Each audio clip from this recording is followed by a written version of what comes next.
सो hey guys, hello everyone. मेरा नाम सौरभ है और आज मैं आप सबको पढ़ाने वाला हूँ ऐसे 210 CA final audit and assurance advance auditing and professional ethics ऐसे 210 agreeing the terms of audit engagement. ठीक है, तो ऐसे 210 क्या बात करता है? ऐसे 210 की अगर हम बात करते हैं ऑब्जेक्टिव एंड स्कोप्स की बात करते हैं तो स्कोप ये है कि ये जो ऐसे डील करता है with the auditors responsibility. Auditor की रिस्पॉन्सिबिलिटी क्या होगी in the agreeing the terms of audit engagement with TCWG के साथ जब ऑडिटर इंगेजमेंट करता है तो उस समय उसकी रिस्पॉन्सिबिलिटी क्या होगी with respect to agreeing the terms of audit engagement.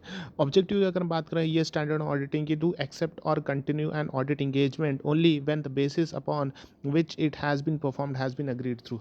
मतलब ये बोलता है ऑब्जेक्टिव की अगर हम बात करते हैं कि हमें इस्टेब्लिश करना है, establish whether the pre condition for audit are present.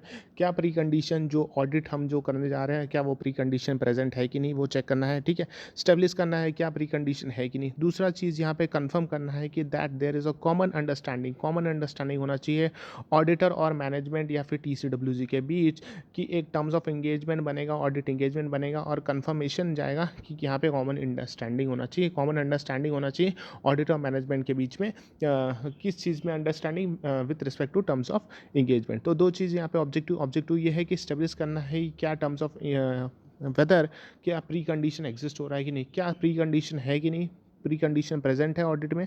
दूसरा चीज़ ये चेक करना है क्या अंडरस्टैंडिंग है between the auditors and management या फिर टीसीडब्ल्यू से as a terms of audit engagement. फिर हम जब आ जाते हैं, पहला कंडीशन तो था प्री कंडीशन के बारे में, तो प्री कंडीशन के बारे में पढ़ लेते हैं। तो pre condition of foreign audit क्या होगा, what are the pre condition of audit कि in order to establish whether pre condition for audit are present the auditor shall. Auditor को यहाँ पे चेक करना है, ऑडिटर को क्या चेक करना है कि क्या प्री कंडीशन प्रेजेंट है कि नहीं, प्री कंडीशन प्रेजेंट है कि नहीं। ये अगर चेक करना है ऑडिटर को तो ऑडिटर यहाँ पे क्या चेक करेगा, ऑडिटर को यहाँ पे चेक करेगा कि डिटरमाइन करेगा कि डिटरमाइन क्या फिनेंशियल रिपोर्टिंग फ्रेमवर्क जो है वो अप्लाई किया गया है in preparation presentation of financial statement acceptable. So जो भी फाइनेंशियल रिपोर्टिंग फ्रेमवर्क अप्लाई किया गया है for preparation to be applied in preparation और प्रेजेंटेशन ऑफ फाइनेंशियल स्टेटमेंट वो एक्सेप्टेबल है कि नहीं, पहली बात। दूसरा कंडीशन ये है कि ऑप्टेन करना पड़ेगा the agreement of management that it acknowledge and understand. Obtain करना पड़ेगा एग्रीमेंट की, ऑप्टेन करना पड़ेगा एग्रीमेंट होना चाहिए भाई। एग्रीमेंट समझता है, क्या समझता है, वो एक्नॉलेज करता है, अंडरस्टैंड करता है अपनी रिस्पॉन्सिबिलिटी। मतलब अपनी रिस्पॉन्सिबिलिटी को एक्नॉलेज करता है, अंडरस्टैंड करता है for preparation of the financial statement as per FRF कि भाई हम मैनेजमेंट वाले हैं, हम मैनेजमेंट वाले अपना फाइनेंशियल रिपोर्टिंग फ्रेमवर्क के हिसाब से अपना फाइनेंशियल स्टेटमेंट प्रिपेयर करेंगे। तो फाइनेंशियल रिपोर्टिंग फ्रेमवर्क के हिसाब से फाइनेंशियल स्टेटमेंट बना है कि नहीं। दूसरा कंडीशन ये है कि जो इंटरनल कंट्रोल सिस्टम है for internal control such that the financial statement are free from material misstatement. For internal control, it acknowledge and understand its responsibility for internal control that such financial statement are free from material misstatement. तो management यहाँ पे पहला condition ही बोलता है कि हम understand कर रहे हैं, एक्नॉलेज कर रहे हैं कि जो फाइनेंशियल स्टेटमेंट बने हैं वो एज पर एफआरएफ बने हैं। दूसरी बात मैनेजमेंट क्या बोलता है, हम अंडरस्टैंड करते हैं, एक्नॉलेज करते हैं कि फॉर इंटरनल कंट्रोल, अंडरस्टैंड कर रहे हैं, एक्नॉलेज करने हैं अपनी responsibility for internal control such that the financial statement जो है वो फ्री फ्रॉम मटेरियल स्टेटमेंट है। फिर मैनेजमेंट बोलता है कि हम अंडरस्टैंड करते हैं, एक्नॉलेज करते हैं अपनी रिस्पॉन्सिबिलिटी को to provide the auditors, provide हम ऑडिटर को प्रोवाइड करेंगे, क्या प्रोवाइड करेंगे, सारे information, all information, additional information और अनरिस्ट्रिक्टेड एक्सेस प्रोवाइड करेंगे ऑडिटर को ताकि वो अपना काम बराबर कर पाए। ठीक है, तो ये सारी चीज़ें यहाँ पे प्री कंडीशन है। तो प्री कंडीशन में ऑडिटर यहाँ पे दो चीज़ें चेक करेगा कि डिटरमाइन करेगा क्या financial reporting framework to be applied in preparation of financial statement acceptable है कि नहीं। तो फाइनेंशियल रिपोर्टिंग फ्रेमवर्क एक्सेप्टेबल होना चाहिए, पहली बात। दूसरी बात यहाँ पे मैनेजमेंट जो हो रहा है एक्सेप्ट करता है, एक्नॉलेज करता है अपना क्या रिस्पॉन्सिबिलिटी, एक्नॉलेज करता है for preparation of financial statement as per FRF के हिसाब से बनाए कि नहीं। दूसरा कंडीशन ये है कि इंटरनल कंट्रोल सिस्टम जो है, इंटरनल कंट्रोल सिस्टम जो है such that internal control system ऐसा है कि जो फाइनेंशियल स्टेटमेंट जो बना है वो फ्री फ्रॉम मटेरियल स्टेटमेंट है और प्रोवाइड करेगा ऑडिटर को with access to all information और एडिशनल इन्फॉर्मेशन, अनरिस्ट्रिक्टेड एक्सेस, ताकि ऑडिटर अपना काम बराबर से कर पाए। उसके बाद हम आगे बढ़ते हैं, तो आगे बढ़ेंगे तो रिक्वायरमेंट ऑफ एसेस की बात करेंगे। रिक्वायरमेंट ऑफ एसेस की अगर हम बात करें तो अगर मैनेजमेंट या फिर टीसीडब्ल्यूजी इम्पोज कर देता है अगर कोई limitation on the scope of auditors work, तो ऑडिटर को काम करने दे रहा है या फिर लिमिटेशन लगा दे रहा है कौन, टीसीडब्ल्यूजी या management, such that the limitation will result in auditors in disclaiming the opinion. तो अगर वो लिमिटेशन लगाने के चक्कर में ऑडिटर को क्या देना पड़ेगा, ऑडिटर को देना पड़ेगा डिस्क्लेमर ऑफ ओपिनियन। तो ऑडिटर यहाँ पे एक्सेप्ट नहीं करना चाहिए वो लिमिटेड इंगेजमेंट, ठीक है। तो ऑडिटर की रिस्पॉन्सिबिलिटी वो आप एक्सेप्ट मत करो लिमिटेड इंगेजमेंट, ठीक है। सेकंड पॉइंट ये बोलता है, रिक्वायरमेंट ऑफ एसे बोलता है कि अगर pre condition of audit are not present, pre condition है ही नहीं ऑडिट में, ठीक है, ऑडिटर यहाँ पे करेगा क्या, डिस्कस करेगा मैटर, किससे डिस्कस करेगा, मैनेजमेंट के साथ। प्री कंडीशन प्रेजेंट नहीं है, ऑडिटर जाएगा मैनेजमेंट के पास, डिस्कस करेगा मैटर को। Auditor shall not accept the proposed engagement if FRF is not acceptable और if engagement agreement has not been obtain, ठीक है। तो यहाँ पे मैंने ऑडिटर जो होगा वो एक्सेप्ट नहीं करेगा प्रपोज इंगेजमेंट, कब, दो चीज़ में, जब एफआरएफ एक्सेप्टेबल नहीं है, जो प्री कंडीशन में बोला था ना कि एफआरएफ एक्सेप्टेबल होना चाहिए, एफआरएफ एक्सेप्टेबल नहीं है, या फिर इंगेजमेंट एग्रीमेंट जो है वो ऑब्टेन ही नहीं हुआ है अभी तक, इंगेजमेंट एग्रीमेंट ऑब्टेन ही नहीं हुआ है। तो आप प्री कंडीशन अगर प्रेजेंट नहीं हो तो ऑडिटर डिस्कस करेगा मैटर को मैनेजमेंट के साथ, बराबर।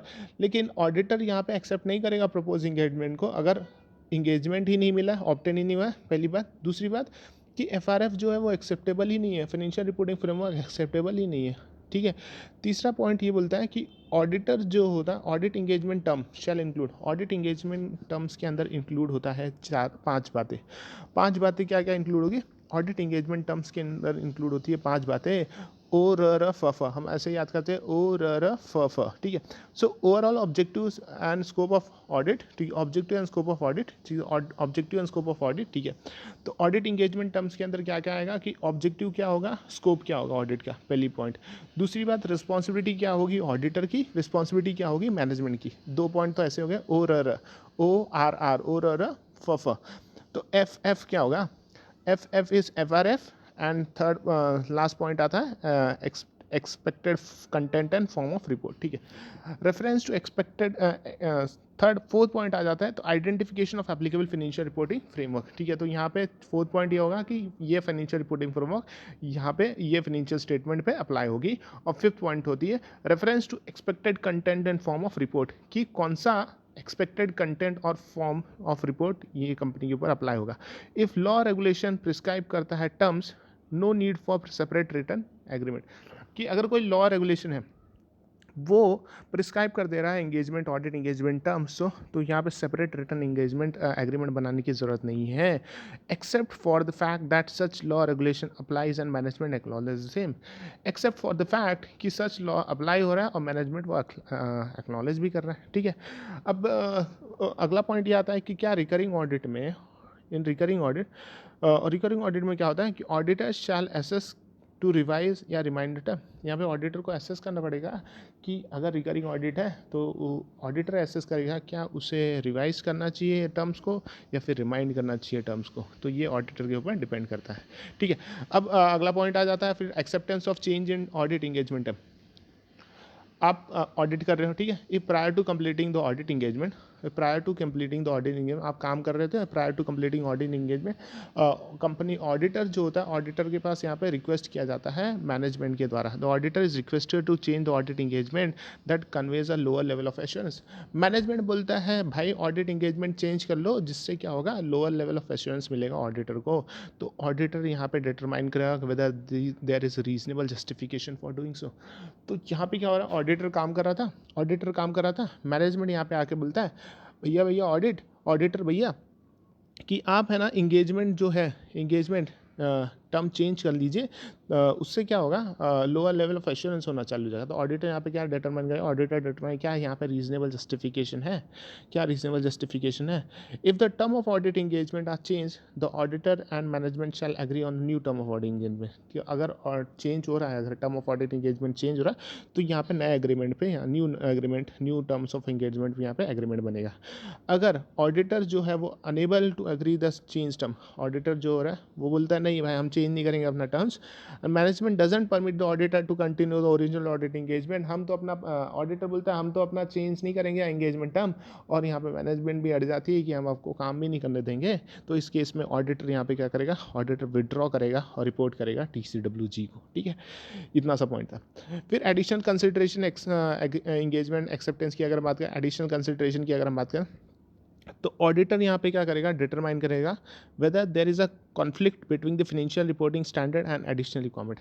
ठीक है, तो एडिशनल कंसिडरेशन की अगर हम बात करें तो ऑडिटर डिटरमाइन करेगा क्या यहाँ पे कॉन्फ्लिक्ट है। कॉन्फ्लिक्ट किसके किसके बीच में, फाइनेंशियल रिपोर्टिंग स्टैंडर्ड और एडिशनल रिक्वायरमेंट के बीच में क्या कॉन्फ्लिक्ट है।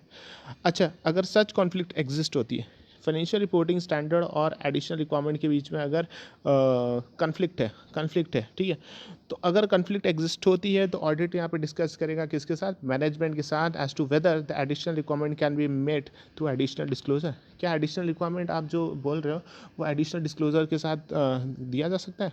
ठीक है, उसके बाद सेकंड कंडीशन पॉइंट ये आता है कि a description of applicable FRF in a financial statement can be amended. Description of applicable FRF in a financial statement can be amended. जो डिस्क्रिप्शन है एफआरएफ का वो अमेंड किया जा सकता है। If the above is not possible the auditor shell modify the audit report. अगर ये पॉसिबल नहीं हो पा रहा है, वो दो कंडीशन जो ऊपर की कंडीशन है, ऊपर का सेकंड जो कंडीशन है अगर वो फॉलो नहीं हो पा रहा है तो ऑडिटर यहाँ पे क्या कर सकता है, अपना मॉडिफाई कर सकता है अपने ऑडिट रिपोर्ट को। ठीक है, लास्ट पॉइंट बोलता है कि अगर लॉ प्रिस्क्राइब करता है, law prescribe the audit report format, अगर लॉ प्रिस्क्राइब करता है audit report format that is significantly different from the requirement of essay.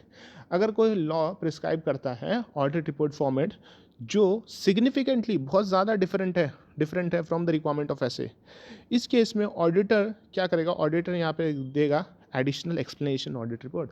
Auditor यहाँ पे एडिशनल एक्सप्लेनेशन देगा अपने ऑडिट रिपोर्ट में, और अगर वो पॉसिबल नहीं है तो auditor shall not accept the audit engagement. ठीक है, तो चौथा वाला पॉइंट मैं एक बार वापस रिपीट करता हूँ कि अगर लॉ प्रिस्क्राइब करता है, लॉ बोलता है कि ऑडिट रिपोर्ट फॉर्मेट जो है, लॉ के हिसाब से जो ऑडिट रिपोर्ट फॉर्मेट है वो सिग्निफिकेंटली डिफरेंट है फ्रॉम द रिक्वायरमेंट ऑफ एसे, तो ऑडिटर यहाँ पे क्या करेगा, auditor should give additional explanation in audit report.